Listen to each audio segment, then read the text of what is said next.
Hello, Trev here. I want to talk about wild swimming. It's become increasingly popular over lockdown, and it was on the news day before yesterday, I think, on one of the featured things about kind of more and more people taking to wild outdoor swimming. So I want to just talk about it, and I'm also testing out my my background, so you can see here is a picture of me today swimming in the snow. So it didn't kind of come overnight. I had to prepare my body for that, and I just want to talk about some kind of tips for beginners, basically how you might get into outdoor swimming, and some important safety things. So first of all, the kit is very important, and I would suggest, possibly if you've not done outdoor swimming before, a wetsuit like this might be beneficial. So this one doesn't have arms, but some do have arms. I actually got this second hand. It's very retro from a friend of mine, and also very important to have is maybe a swimming hat, especially if you don't have much hair, but even if you do, to keep it, there you go, to keep it warm. If you don't have a hat like that, why not wear a thick hat? And yeah, there's no problem wearing any hat, but keeping your head warm is where most of your warmth will go, from your head. So I think that's an important thing. The other thing that I think is really important is one of these, which is a tow float. So maybe I'll just blow it up very briefly. These ones are quite cool because they hold things as well. They're like bags as well, but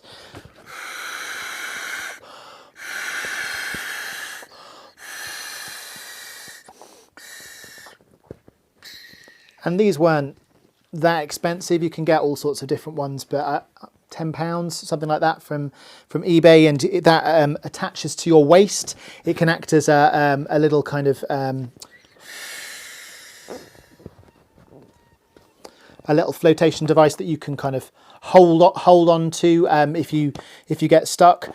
Also, quite importantly, it's for visibility, so you can be seen by any boats. Hopefully you will see each other anyway, but and again with a hat. So someone gave me this hat, nice and pink. So that's good. And I've got a couple of these tow float bags in case I wanted to kind of take something. I don't know, like some water and some other bits. It's too much for one bag. Okay, so we're still on warmth. Gloves. So I've got couple of pairs of gloves. These are a blue dive. I've also got some blue dive shoes. They're pretty good, sort of quite cheap, cheap and cheerful. I also got some better gloves. I got given these for a present. These are a Nuki. I don't know if I'm saying that right. Nuki gloves, but you'll lose most of your heat, or certainly where you feel it, in your hands and your feet. So they will feel absolutely freezing. Yeah, wearing kit is a kind of a good way to stay warm. What I would also say though is, like, your body telling you that it's very cold is a really good thing. It's basically, it's saying it's really cold, I need to be careful, and you don't want to kind of ignore that sensation. It's one of the most important sort of instincts, and it's what makes outdoor swimming so kind of appealing in a way, because it frees your mind from all of the kind of chaos and anxieties of what's going on in the world or what's going on in your life, and you're just kind of into sort of a survival mode. The danger point maybe is if you don't feel that. So if you get kind of numb, or if you get too cold and you become hypothermic. So part of me likes the feeling of cold. So it's something that you need to kind of practice. And I would say, yeah, use cold showers and baths. Much safer to have. If you can't have a cold bath, then you probably shouldn't go in a river or a lake, because a bath is so much safer. You know, you're right there. You can just dip yourself in and get out again. But yeah, so safety tips for beginners.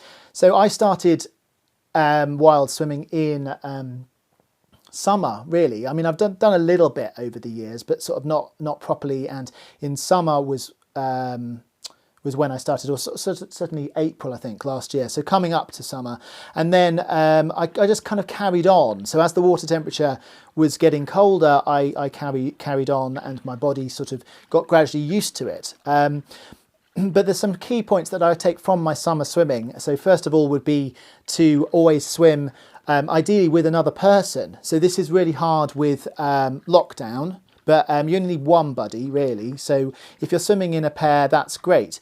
If you can't swim with someone else, then ideally get someone on the bank, so someone who could kind of come and watch and sort of be there.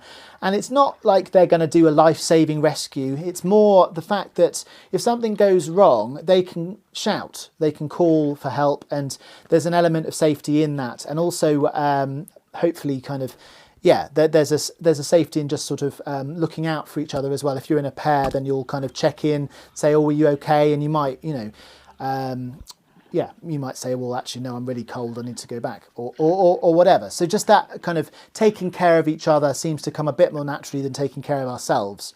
Both are obviously very important. What I would also say is that, yeah, when I'm swimming, sort of staying within your kind of comfort zone and knowing where that is really important. So one of the things that I do is I swim in places that I've already swam before. So if you've never done this before, certainly I would say connect to a group. You sort of search online. So I'm involved, I'm connected to the OSS Thames in Oxford, and also a Rivermead little local swimming group. And if you're in a group, then you can ask questions and, find someone that's more experienced. And the first time you go with someone that knows what they're doing and is more experienced. When you get in, and it does make me feel a bit uneasy really, but because I see some people doing like jumping in the river, and I just think that's the worst thing you can possibly do because of the shock, is just to gradually get in. You don't know what's underneath, so there might be some debris or all sorts of things, but also your body doesn't know the temperature. So ideally, you want to maybe kind of dip your legs in and sort of get up to sort of waist height, and then what I do, even from there, if I'm up to waist height, I won't sort of swim out. I will, from my waist height, I'll just, like I'm doing there, I'll just duck myself, which is, it's freezing, but it is freezing. So my body's going, what are you doing? But I'm going, hey, no, nobody, this is, this is what we're doing. And then I regulate my breathing from that point, and then I swim. I think it's really, really important to do something like that in cold water, because if you jump in, your body goes into a shock, and then even on a low level, you might get sort of cramp, and then your toe float will help, but if you're sucked under by a current or so you've got to be sensible, as which is one of the reasons I'm making the video. And a couple of people do write when I post about swimming some concerns, and I am listening to them. And I know a couple of people, sadly, who have drowned. I know a couple of people, and I do respect the water is a dangerous thing. So you should too. If you're going into certainly a river, you need to respect it. It's a dangerous thing. It will move trees. It won't just move. You're a tiny person, so it won't be forgiving. So saying that, I do love the practice, and I am an advocate of it being kind of a good thing to try. Also, if you've got any underlying conditions like heart conditions and whatever, ask your doctor. Don't just try it without thinking what it's gonna do to you on a bigger level. But yeah, things like dementia, it's really good for. It's really good for depression. What else did I want to say? Yeah, in your rivers and lakes. So I'm really lucky in Oxford. I've got access to a lake and a river, and the lake is great because it doesn't have any current, and at the moment there's no boats either on either. The river has a current, and especially after after it's rained a lot, that can be quite fast. So I would suggest if you're ever going in a river, stay really close to the edge. Find an entry point which is within your depth. So really you want something that, you can certainly stand up. I mean, ideally, I don't know, waist height or, a bit deeper perhaps, but you don't want to be out of your depth for the end. So plan what you're doing, plan where you're getting in, plan where you're getting out. If there is a river, and I'm talking a bit more advanced, but if you are swimming near a current, you need to have other exit points as well. So just supposing you got swept away, which isn't the plan, but just supposing you did, where would you get out? So that's where swimming near a lock or a weir is just stupid. Because if you think, well, okay, it's fair enough if I'm there, but if I get swept further away, something happens, then I'm in a bad situation quite quickly. So think about that. The kit to warm up afterwards. So I would take kind of a big coat, a towel, a hot water bottle often, sort of a flask of hot drink, maybe a snack. So when you come out, you're going to kind of probably feel more cold than when you went in fact, weirdly. So you get the wind sometimes as well. So you kind of really have to think, how am I going to get dry? How am I going to get warm? And then I've taken to sort of moving around, sort of maybe doing some star jumps or a little bit of a run or cycle, and then try and warm up afterwards. The other thing I would say, if you're kind of fairly confident and you've done a bit of swimming and you're thinking that you are going to try doing this, just do it short. Do a very short dip and see how your body recovers, because there's no heroics in doing like, a big massive swim on your first go. So do a short one, see how you recover. You can always go again. And then as you build up with that, you can certainly do kind of double dips. So you can go in, swim, I don't know, a little circle or whatever, or against the current. So always swim against the current and then you're kind of falling back to your start point, and then do it again. That's a way to build up to a longer swim. Don't go swimming miles away somewhere and then find you haven't got an exit point or yeah. I would probably suggest most people don't put their head under the water in winter. If you do, then goggles are really useful. These ones are kind of diver sort of goggles. I find they kind of don't steam up quite as much as some of the swimming goggles, but yeah, you will lose a lot of heat, so you'll get very cold. So if you've not done it before, don't dip under before you go swimming round.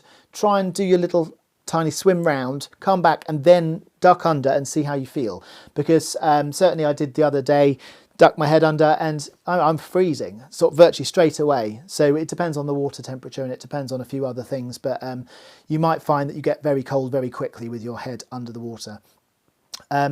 I would talk about pollution as well. So I've been, a group of us in Oxford have been campaigning for bathing water status in the River Thames, which is some way off at the moment, but we're campaigning for it. But yeah, it's no secret really that the river is dirty. Yeah, it's got a lot in it, and after it's been raining and these floods and whatever, it's more dirty. So if you want a cleaner river, then go when it hasn't rained for a while. Like, if it hasn't rained for a week, that's a good time to go for a kind of a cleaner swim. There is pollution though. There is sewage, sadly, in the river, so don't drink it.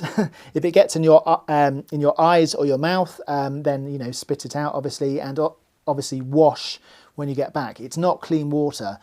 I kind of feel in a way it's a bit like swimming in urine. If you get it into your mind that you're swimming, as disgusting as it sounds, in some yucky wee, then you'll kind of treat it right. So you're not going to go, diving under it. You're not going to go swallowing it and drinking it. You're going to be careful with it. And you're also going to go and wash afterwards and think of it as dirty. So that's probably the way that I'd think about it. That might put you off going at all, to be honest, which, yeah, that might be the case. I hope you found that useful. Do drop a comment if you've got anything to add or any questions to ask. There are loads of other resources on wild swimming, both in the summer and in the winter online. So do ask questions, look for people that know more, and enjoy.